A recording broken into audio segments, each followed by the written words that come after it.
buy now, pay later trap is one of the most dangerous, silent addictions shaping the modern fashion industry. And today, we need to talk about it. On the surface, it looks harmless. Klarna, Afterpay, Affirm, little buttons beneath your $4,000 bag or your $1,200 sneaker. No harm done, right? But what if I told you this isn't about convenience, it's about control? The fashion and luxury market has weaponized aspirational desire for decades, but this is a new breed. Social media has created a hyper-accelerated pressure to keep up, not with your friends, but with people you'll never meet. Influencers unbox $30 handbags, TikTokers flaunt entire hauls, and the algorithm ensures you see it all. And in the middle of this whirlwind, buy now, pay later becomes the magic key people use to access a lifestyle their bank accounts can't support. But here's the part no one talks about. Psychologically, debt tied to aspirational identity hits different. When you finance an iPhone, it's a tool. When you finance a Dior saddle or a Cartier bracelet, it's a status symbol attached to your self-worth. Every payment isn't just money leaving your account, it's an emotional tether to a fantasy life you felt you had to buy into. And the brands know this. Luxury houses don't need to push hard anymore. Social media has done the heavy lifting. It glamorized struggle spending. It made debt look chic. And now the very customers keeping these brands afloat aren't the ultra wealthy. It's the aspirational middle, quietly financing bags, watches, and designer sneakers, just to remain visible in an economy where visibility equals value. Even the rise of quiet luxury isn't innocent here.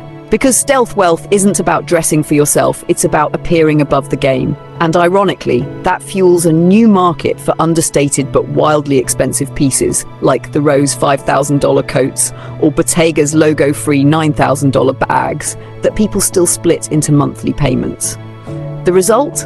A silent, collective performance where financial overextension is masked by curated minimalism.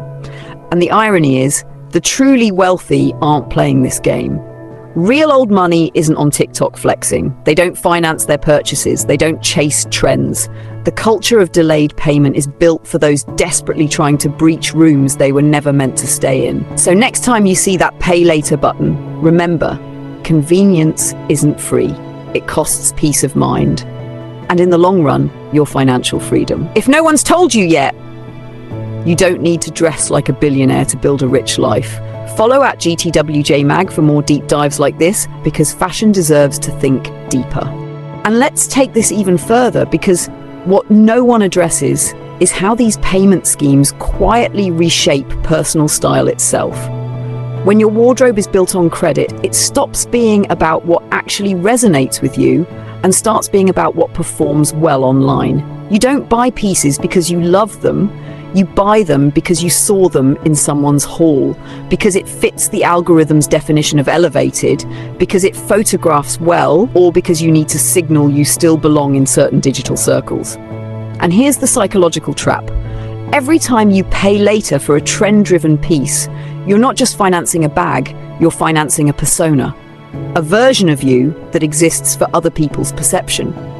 The financial debt gets paid off in months, but the mental debt of performing a self you can't sustain stays with you longer. And the luxury brands, they thrive off this. They've made aspiration a monthly subscription service.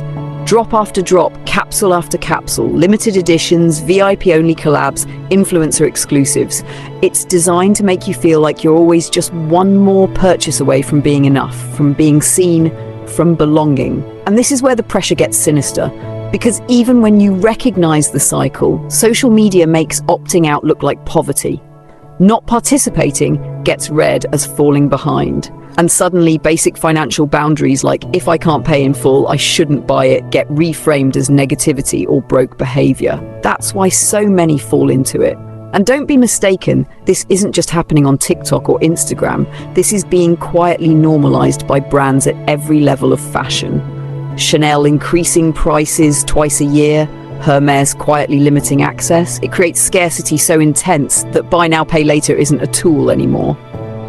It's survival for those addicted to the illusion of luxury proximity. But true wealth, real influence, has never been loud nor desperate to be seen. That's what we're about here on GTWJ. It's about untangling the performance from the personal, reclaiming style as an honest extension of identity, not an algorithm-approved costume. So to every person quietly exhausted by the pressure to keep up, whether it's with $200 sunglasses or $20,000 handbags, you are not alone in this. And you don't need to buy your way into belonging.